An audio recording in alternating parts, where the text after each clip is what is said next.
Hello my dear students, welcome to eCareerPoint-English medium YouTube channel. So how are you all? So in previous classes we were discussing about some topics of this chapter, motion in one dimension. Until now we have discussed about distance, displacement, speed, velocity and acceleration. Okay.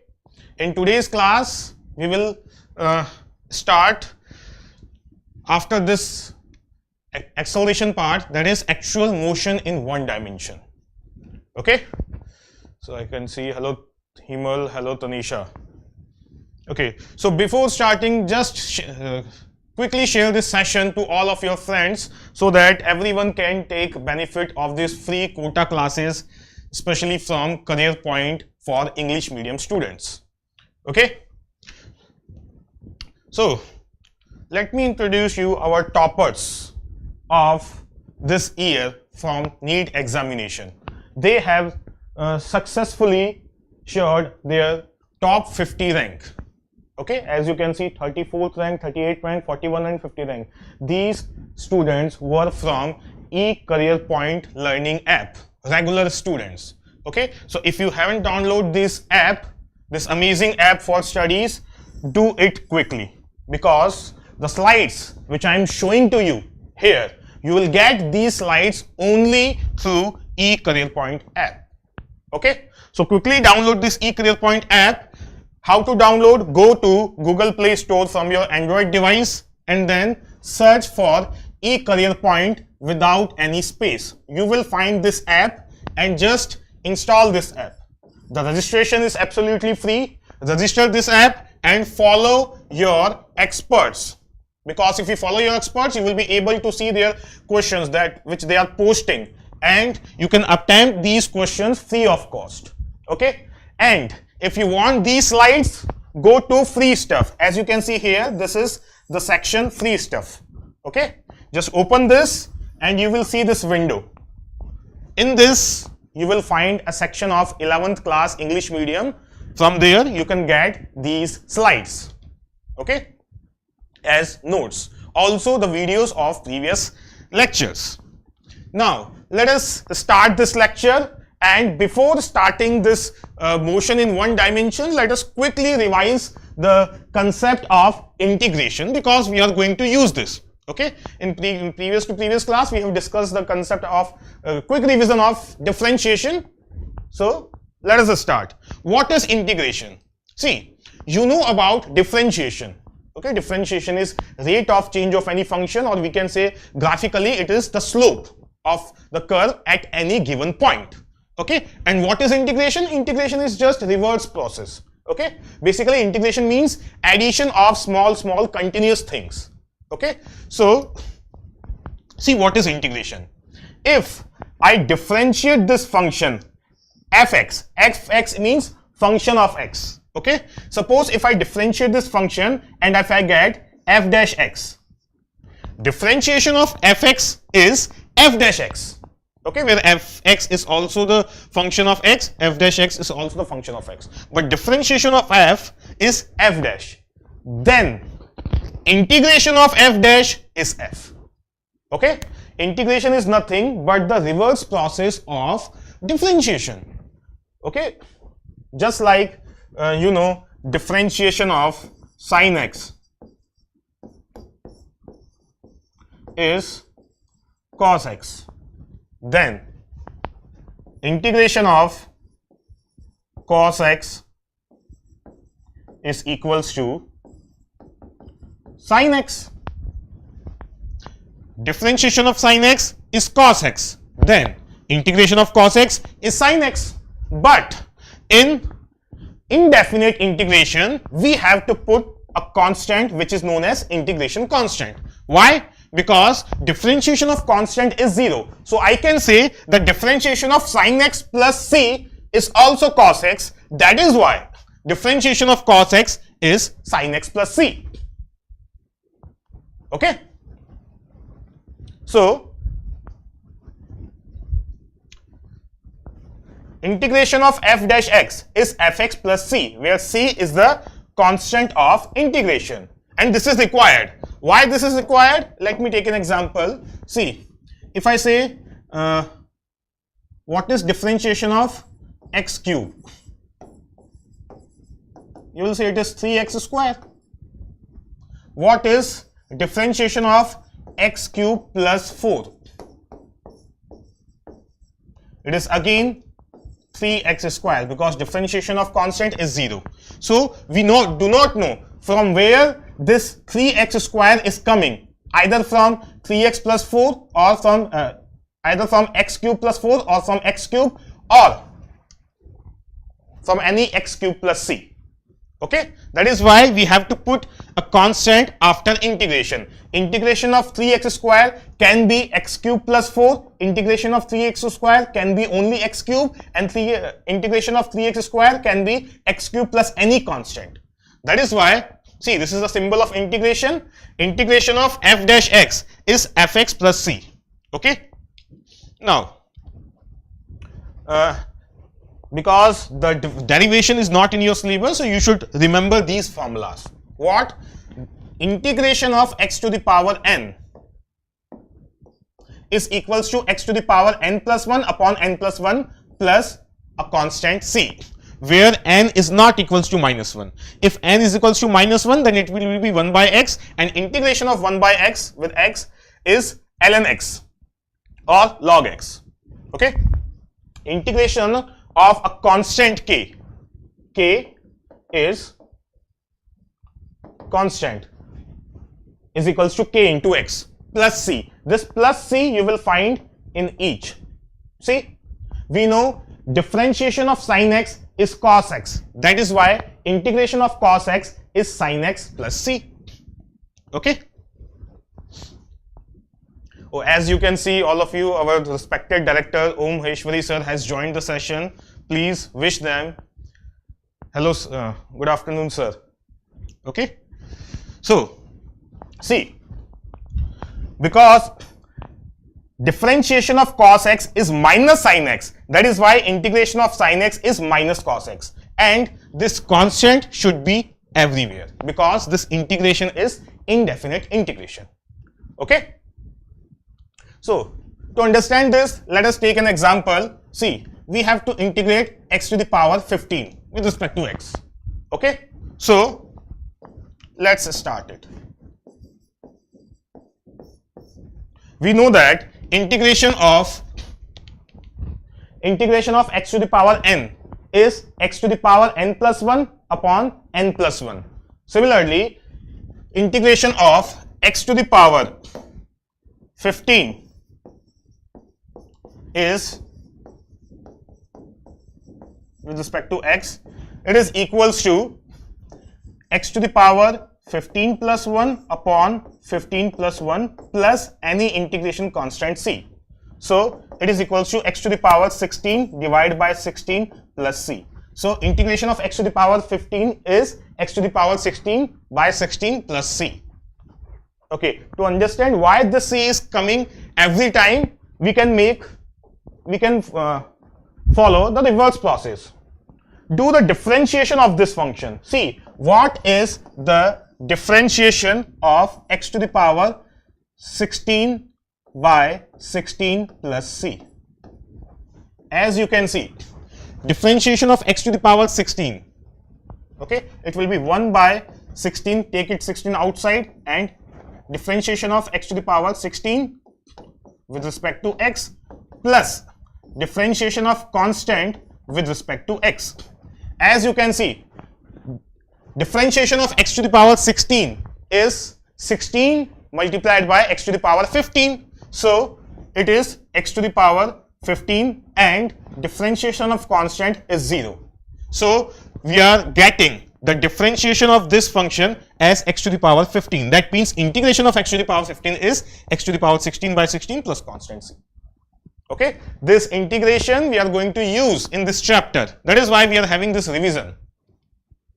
Okay, now let us discuss definite integral. What is the meaning of definite integral? See, in indefinite integral, we will not having any limits. Okay, in definite integral we are having some limits. That means we have to integrate the function up from to a given limit. Okay, if we are having only integration of f dash x, that means it is indefinite integral. If integration is in the limits from a to b, then it is called definite integral. Okay, how to solve definite integral? See, if suppose we have we know integration of sine x is equals to cos x plus c with negative sign, or we can take opposite. See, integration of cos x is equals to sin x plus c. Okay, integration of cos x is equals to sin x plus c, because differentiation of sin x is cos x. Then integration of cos x dx from a to b, we read it from a to b, from lower limit to upper limit, okay, is equals to this whole function sin x from a to b. In definite integral we do not put c, so this sin x from a to b, it will be this whole function at its upper limit, that is sin b, minus this whole function at its lower limit, sin a. What does it mean? It means this whole function at its upper limit. It means write this function at x equals to b, so it is sin b, minus write this function at x equals to a. This is how we are going to do this definite integration. Okay, in definite integration we have to apply limit, and this is how we apply the limit. Clear to all of you? So these formulas you should remember, and don't worry, there is no need to write it down right now, because all these slides will be given to you through the app. Now let's take an example. See, we have to integrate this function ax square plus bx plus c, okay, from 0 to 3. Okay, we have definite integration, so we can write this function as integration of x square, take a common outside, from 0 to 3, plus integration of x, take b common outside, because a, b and c are constant. A, b, c are constants. Okay, from 0 to 3, plus integration of c is constant, so take it outside, and there is only one remaining, which is x to the power 0. Okay, dx dx dx. Okay, this is the integration. Now integration of x square, it is x to the power 2 plus 1 upon 2 plus 1. Okay, plus b times integration of x is x to the power 1 plus 1 upon 1 plus 1, and limit should be there from 0 to 3, from 0 to 3, plus c times integration of x to the power 0, that is x to the power 0 plus 1 upon 0 plus 1, that is x, and limits are from 0 to 3. Now let us apply the limits. How to apply limits? See, to apply the limits, write this whole function at x equals to upper limit, that means 3 cube by 3, minus write this whole function at x equals to its lower limit, that means 0 cube by 3. Similarly, apply the limits here, write this whole function at x equals to 3, that is 3 square by 2. Then write its minus, write this whole function at x equals to 0, so it will be x, it will be 0, so I am skipping this.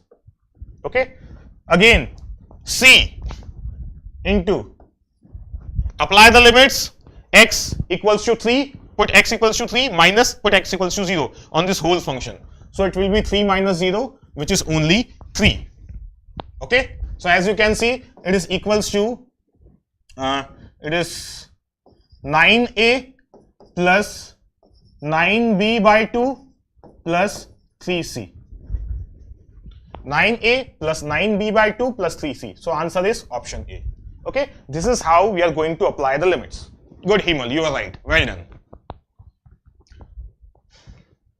Now, what is the use of definite integral? Listen carefully. If we have function of x, if we have y as a function of f, and we plot the graph of y with x, then area under the graph is the definite integration. If you want the area of this shaded portion, what is that area? This area is integration of this function from the limits of x. Integration of this function we want from here to here, so from a to b. Okay, so if we want to find area, the simplest method is integration. Okay, just integrate the function and apply the limits. You will get area between the given limits. To understand this, let me take an example.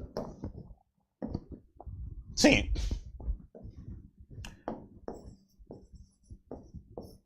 it is asking integration of sin x dx from 0 to pi by 2. And what is that? See, you know the graph of sin x. Suppose we have a function y is equals to sin x. Then the graph of sin x is like this. Okay, this is pi by 2, this is 0. Okay, so the integration of sin x from 0 to pi by 2, it means area of this region. Integration sin x dx from 0 to pi by 2 means area between sin x and x-axis from the limits of x from 0 to pi by 2. Okay, now geometrically it is very difficult to calculate this area, but using the concept of integration we can do it. So see this, integration of sin x, we know that integration of sin x is minus cos x plus c. It is definite integration, but in definite integration we do not put this c and apply the limits. So integration from 0 to pi by 2 sin x dx is equals to negative of cos x and limits are from 0 to pi by 2. Now how to apply the limits? Write this whole function at x equals to its upper limit, that is minus cos pi by 2. Okay, minus, write this whole function at x equals to its lower limit, so minus cos 0.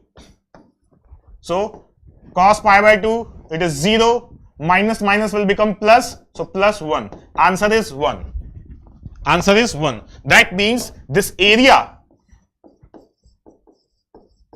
is equals to 1 unit. Is it clear to all of you? So this was the concept of integration that we have revised quickly. Now let us start with today's physics lecture. Since mathematics is required in physics, so we must be careful with our mathematical knowledge. Okay, because physics is mixture of theory and mathematics. Now let us start one-dimensional motion. Before, in the first, second and third lecture, we were discussing about the terms distance, displacement, speed, velocity and acceleration.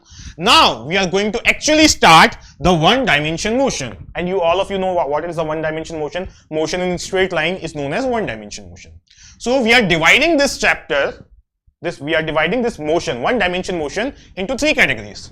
Okay, that is one-dimension motion with constant velocity. One-dimension motion is also known as 1D motion. Okay. Second, one-dimension motion with constant acceleration. Third, one-dimension motion with variable acceleration. Okay. So let's get started and hit the like button. Those who didn't do it, hit the like button and subscribe this channel so that you can get the updates of upcoming lectures. Okay, to get the updates you have to press the bell icon also. Now let's start. We are starting with 1D motion with constant velocity. Okay, 1D motion with constant velocity. What is the meaning of constant velocity? See, velocity means, well, because velocity is a vector quantity, so constant velocity means the direction of velocity and magnitude of velocity both are same. They are not changing as the passage of time. Okay, so it is unidirectional motion with constant speed. Why unidirectional? Because if velocity is constant, neither of its direction nor its magnitude will change. So because direction is not changing, the particle will go in a straight line only. For example, this car is going only in a straight line. So if its speed is constant, we will see this is one dimension motion with constant velocity. This car is also, it is moving with constant velocity. Neither the magnitude nor the direction of this car is changing. So this is under the category of 1D motion with constant velocity. Okay, so these are the important points that we should know. It is unidirectional motion with constant speed. Okay, its instantaneous speed will not change nor its direction. Here change in velocity is 0, so acceleration is 0. This is important point. We will say acceleration is 0. Why? Because velocity is not changing, neither the magnitude nor the direction.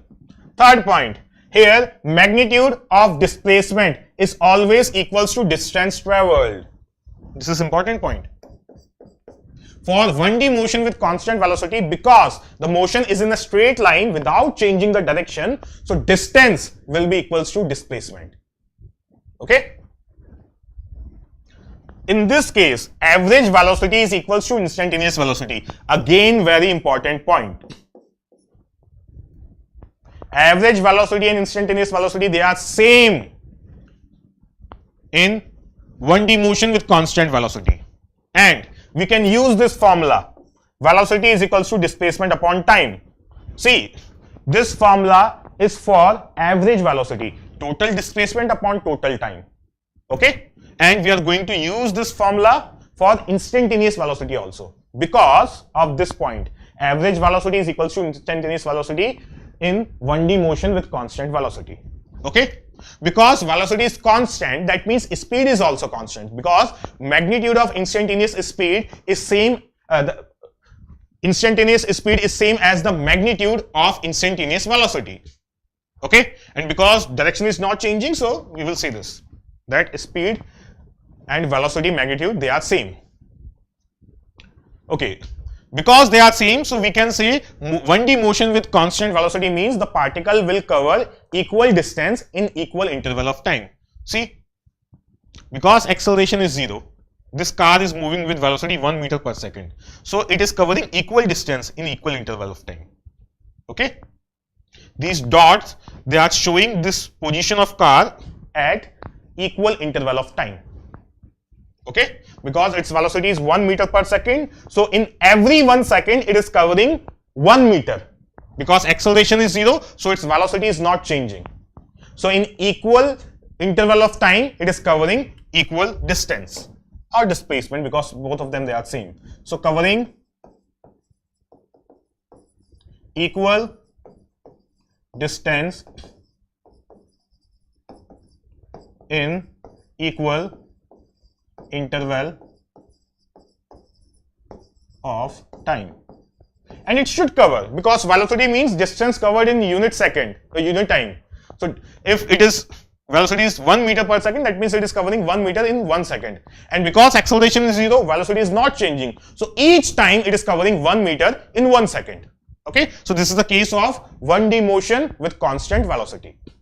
Okay, so and this case is very simple, because you can apply this equation, speed equals to distance upon time. That formula, speed equals to distance upon time, that you were studying in 7th or 8th class, it is applicable for 1D motion with constant velocity. If velocity is changing, you cannot apply this formula. Now, 1D motion with constant acceleration.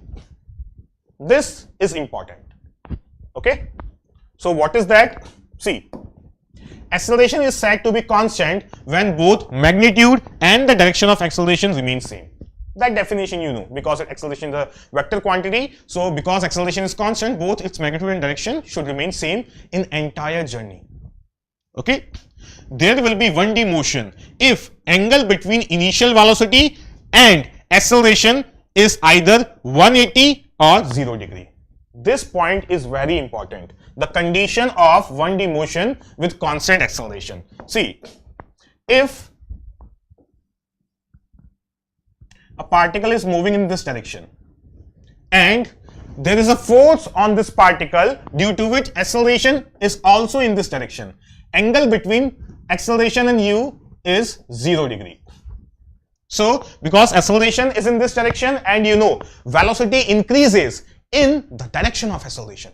So there will be increase in velocity in the same direction of initial velocity and the particle will travel in a straight line and its speed will increase. Okay, this is the first case.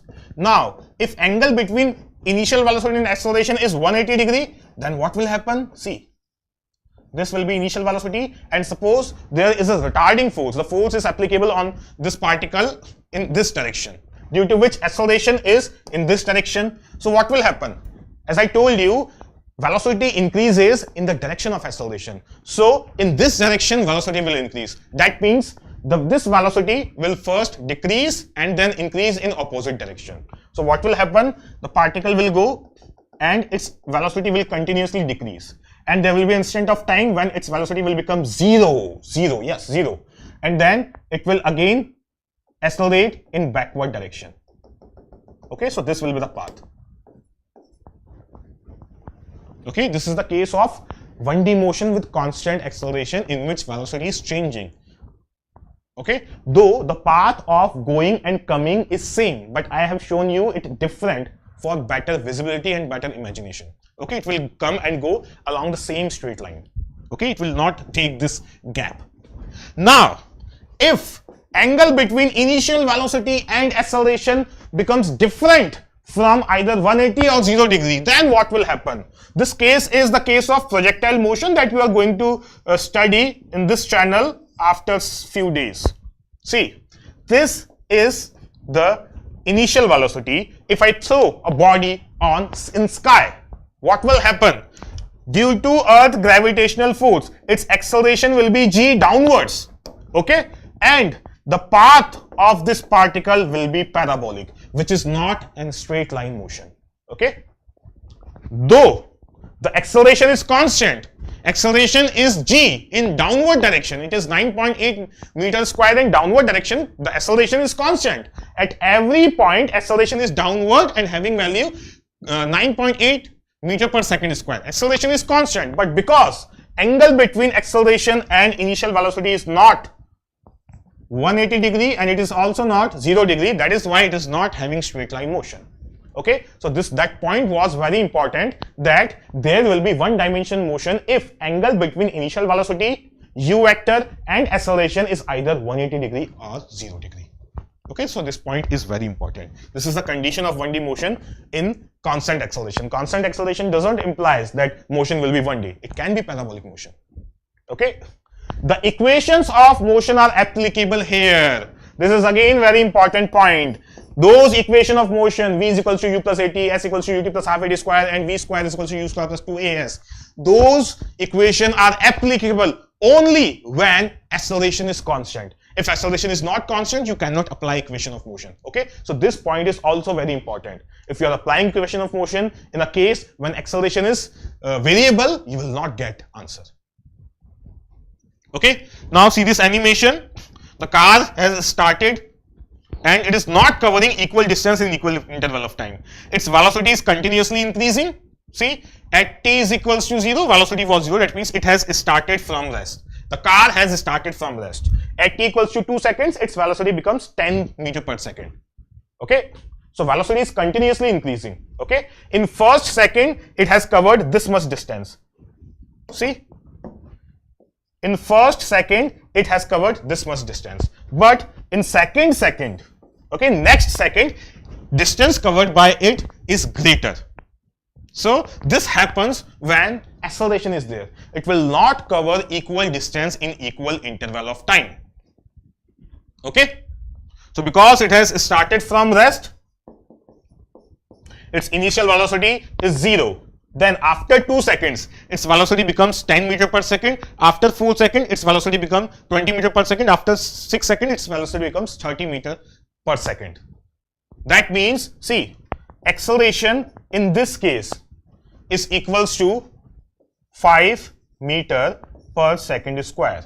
Now what does it mean? velocity will increase by 5 meter per second in 1 second in the direction of acceleration. Is it clear? What is the meaning of 5 meter per second square? 5 meter per second square means 5 meter per second per second. Increase in velocity is 5 meter per second in 1 second. See, in 2 seconds, the increase in velocity is 10.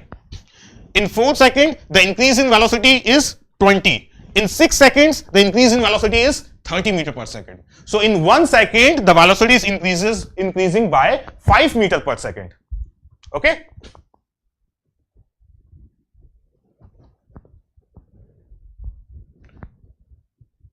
No, Malay, this class is for English medium students, so you will get only English medium.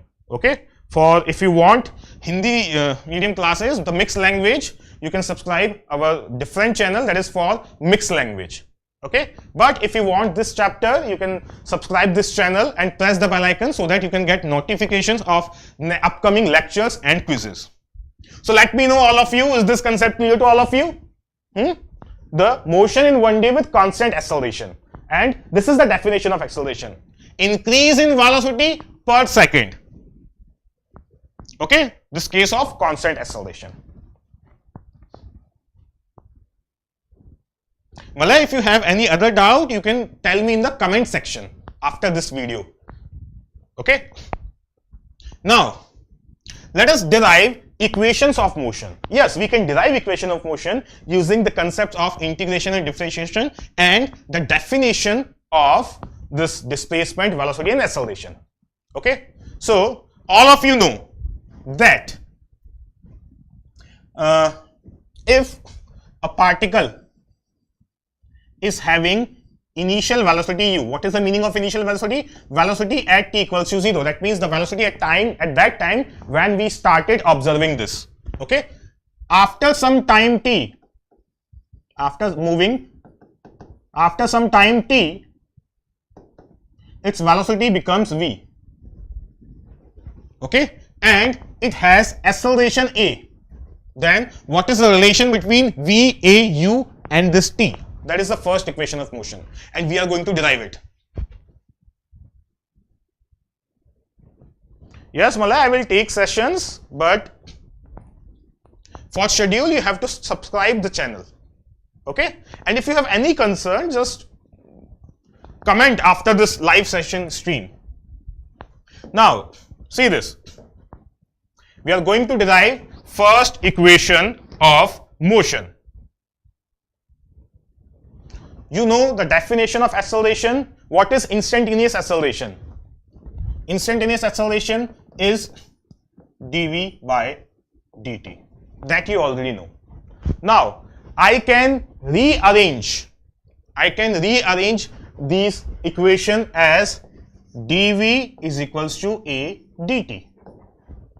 Okay? dv is equals to a dt. By rearranging cross multiplication, I did this. Now, if you see this, what is dv? It is small change in velocity. And what is dt? It is small time interval. If you want it for larger time interval and large change in velocity, what you have to do? You have to integrate it. You know the small change in velocity, but you want to find final change in velocity. That means you have to add all the small change in velocity, and the process of addition is integration. So integrate it both the sides. So integration of dv is equals to a dt. Now you should know how to apply the limits. You should know how to apply the limits. See, before the application of limits, because acceleration is constant, and you know the constant value we can take outside the integration. So it can also be written like this. Because a is constant, that is why I am taking it outside the integration. If a is not constant, you cannot take it outside. Now, see how to apply the limits. Listen carefully. At t equals to 0,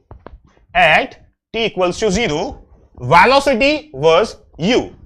So velocity is u. And at time t, at time t, velocity is v. Velocity is v. This is how we apply the limits. Okay? So you should know how to put the limits, because this part is very important. Now, it is very simple. Integration of dv, it is v. And limits are from u to v. Don't get confused with this v and this v, okay? And a as it is, integration of dt. Integration of dt means integration of t to the power 0 t, which is t to the power 1 upon 1. So it is t. And these are the limits from 0 to t. Okay? dv, integration dv can also be written as v to the power 0 dv, and integration will be v to the power 0 plus 1 upon 0 plus 1. So this is v. Now, how to solve this limits? This whole value at its upper limit, that means v, minus this value at this equals to u, is equals to, a is common outside, this variable at its upper limit t, then this whole function at t equals to its lower limit, so minus 0. So we got v is equals to u plus at, and this is the first equation of motion.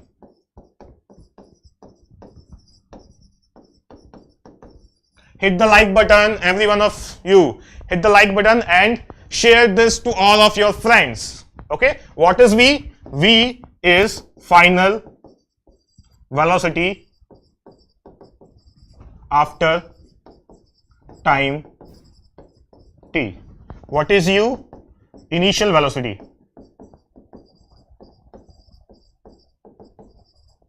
At t equals to 0.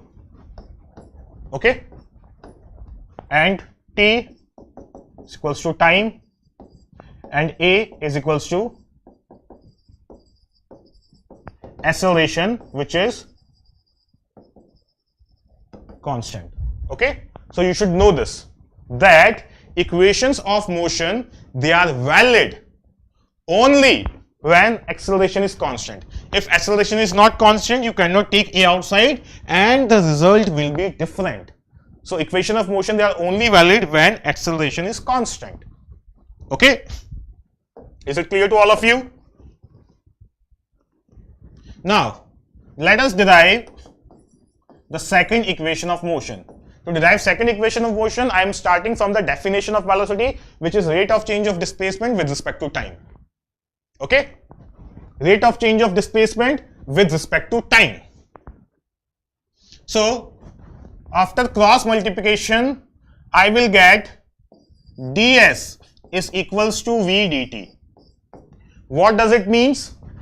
See, if the particle is here having velocity u, okay, and suppose it comes here,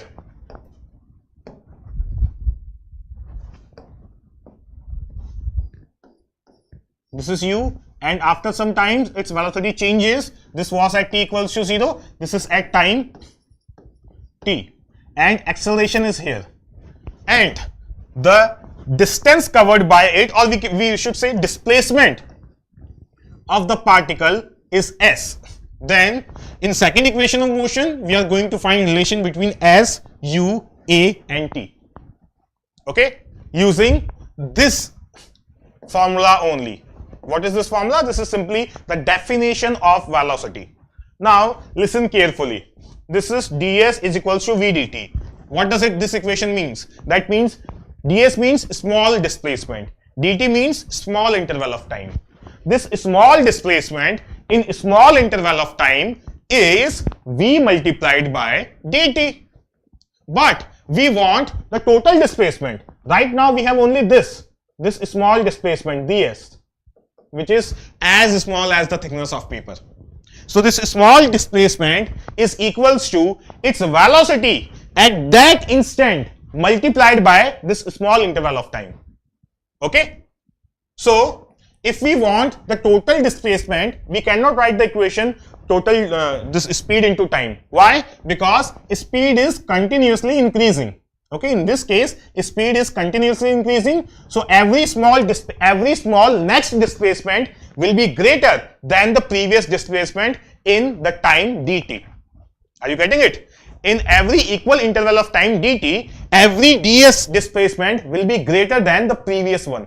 Why? Because this small displacement is the velocity at this instant multiplied by time taken. At the next moment, velocity will increase because of the presence of acceleration. So the next displacement ds2 will be greater than ds1. So what we have to do, we have to add all these displacement and we have to add all these small displacements. Okay, and we can consider, because this ds is very small, so in this displacement velocity is almost constant. So what we have to do, we have to add all these displacement, and the process of addition of continuous things is integration.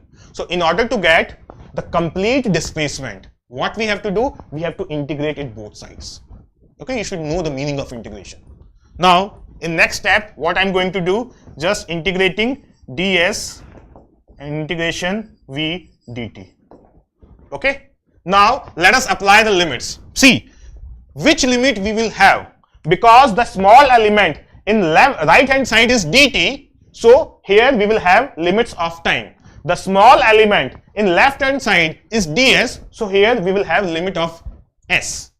That means, see, in the previous slide this small element was dt, so we were having limits of time. This small element is dv, so we have limits of velocity. So whose limits will be there, we have to see according to the small element. Okay, now listen, we are going to apply the limits. At t equals to 0, total displacement was 0. At time t, the displacement is s. See, we have applied the limits. Now I want all of you to tell me this. Just like the previous case, I have taken a outside the integration. Can I take v outside the integration? Yes or no? Can I take this v outside the integration? No, I cannot, because v is not constant in entire journey from time t equals to 0 to t equals to t. The velocity is continuously changing, so I cannot take this velocity outside the integration. But how can I integrate it? I should have velocity as a function of time to integrate it. Yes, we have it. Where? See, we have recently derived this equation v is equals to u plus at, where u is a constant, a is also a constant, and t is the variable. So if I write v equals to u plus at, it will be easy for us to find the integration. Okay, so integration of ds from 0 to s is equals to integration of u plus at. What is u plus at? It is equals to v dt from 0 to t. Clear? Okay, now listen, this step I can also write like this. Integration of ds from 0 to s is equals to, this is integration of u dt from 0 to t, I am just opening the bracket, plus integration of at dt, but a is constant, so I am taking it outside the integration. Okay, here also u is constant, so I am taking it outside the integration. Okay, now just integrate it. Integration of ds will be s, limits are from 0 to s, is equals to u as it is, integration of dt is t, because I can assume it is t to the power 0, here I can assume here s to the power 0 is there. So from 0 to t, plus a times integration of t square. Integration of t to the power 1 is t to the power 1 plus 1 upon 1 plus 1, that means t square by 2 from 0 to t. Okay, so apply the limits, you will get s is equals to ut plus half a t square. This is the second equation of motion, where s is displacement in time t. Okay, it is displacement, it is not distance. There is a difference. If it is going and coming back, s will show only the displacement, it will not show the distance covered. Is it clear to all of you? Each and every step you should know, because I am using the concepts of integration and differentiation.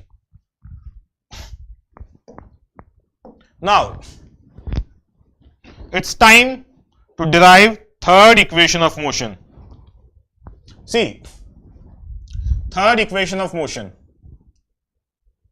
That means if initial velocity is u, acceleration is a, definitely the velocity will increase and it will become v. So, this displacement is s. So, I want to find the relation between s, u, a and v. That is the third equation of motion. And we can derive third equation of motion using this. A is equals to dv by dt. The definition of acceleration. Now, if I multiply this value by 1, there will be no change in equation. So, if I multiply it by ds, there will be no change. But the form will change. The equation will remain the same, but the form will change. Why? Because ds by dt is equals to v. So, I can also write acceleration as a equals to v dv by ds. Now, by cross multiplication, I will get v dv is equals to a ds. v dv is equals to a ds. Now, what is that? That is velocity multiplied by change in velocity at that instant is equals to acceleration multiplied by displacement at that instant, small displacement. Okay. So, in order to get the relation, what I am going to do again? I am going to do the integration. So, integration of v dv is equals to integration of a ds. Because a is constant, so I am taking it outside the integration. But v is not constant, so you cannot take it outside. Okay. Now, let us apply the limits. Here, because ds is a small element, so here limits will be of s. Here, dv is the small element, so limit will be of v. Okay. So, at zero displacement, velocity was u. At s displacement, velocity has become v. So, this is how we can apply the limits. Now, integrate it. Integration of v with dv is equals to v square by 2. And limits are from u to v is equals to a times integration of ds. I can assume that it is s to the power 0 ds. So, its integration will be s to the power 0 plus 1 upon 0 plus 1. That is s. Integration of ds is s from 0 to s. Now, let us open this by applying the limits. This whole function at v equals to its upper limit, that means v square by 2 minus this whole function at v equals to its lower limit, u square by 2. Okay. Is equals to a times this whole function at s equals to its upper limit minus this whole function at s equals to its lower limit. Okay. So, what is this? This is v square is equals to u square plus 2as, which is the third equation of motion.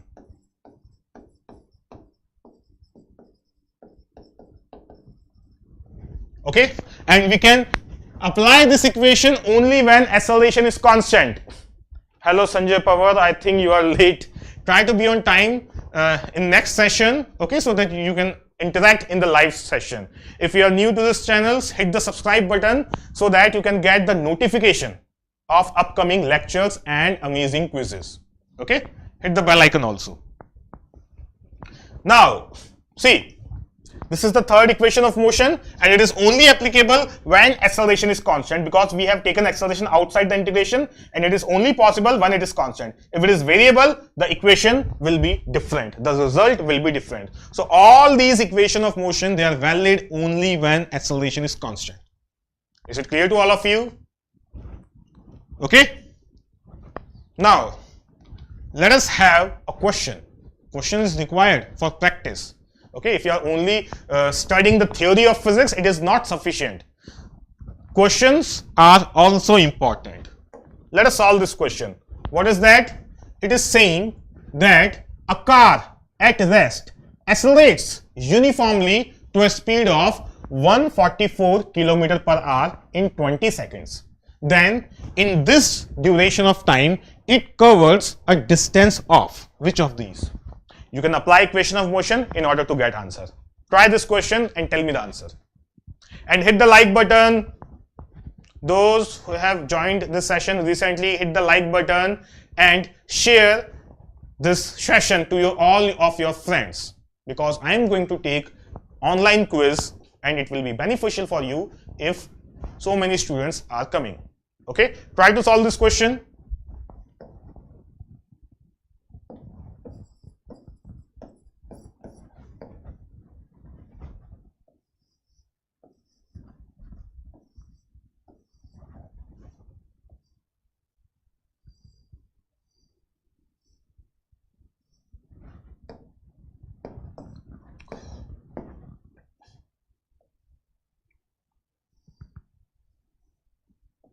This is the car, suppose, and initially it was at rest. That means it has started its journey from initial velocity 0, but it has some acceleration due to which it is moving, and velocity increases in the direction of acceleration. He will check your answer again. You did a mistake. See the units. This is seconds and this is kilometer per hour. So you have to convert the units in a single system. Okay, see, initial velocity is 0 and after time 20 seconds at t equals to 0 seconds, t equals to 0 means the time when we started the observation. At t equals to 20 seconds, its velocity becomes 144 km per hour. So it is asking that in this duration of time, how much distance it has covered. This is the question. So because in the question it is given it accelerates uniformly. Uniformly means acceleration is constant. Acceleration is constant, that means equation of motion is applicable. Equation of motions are applicable. You can apply equation of motion. Okay, so just think which equation we should apply. First of all, these values, they are not acceptable. These values, it is in kilometer per hour and in this is in seconds. So convert all these values in SI units. So I can say, because V is equals to 144 kilometer per hour, so it can also be written as 144. What is kilometer in terms of meter? It is 1000 meter. Divided by, it is 1 hour. What is 1 hour in terms of seconds? It is 60 multiplied by 60 seconds. Now just solve it. 0 cancel out 0, this 0 cancel out 0. This is 36. This is 144. 12 12s are 144. This is 3 and this is 1, this is 4. So I have velocity is 40 meter per seconds. Okay, 144 kilometer per hour means 40 meter per second. Yes, Himal, now you're right. Well done. Okay, so let us apply first equation of motion.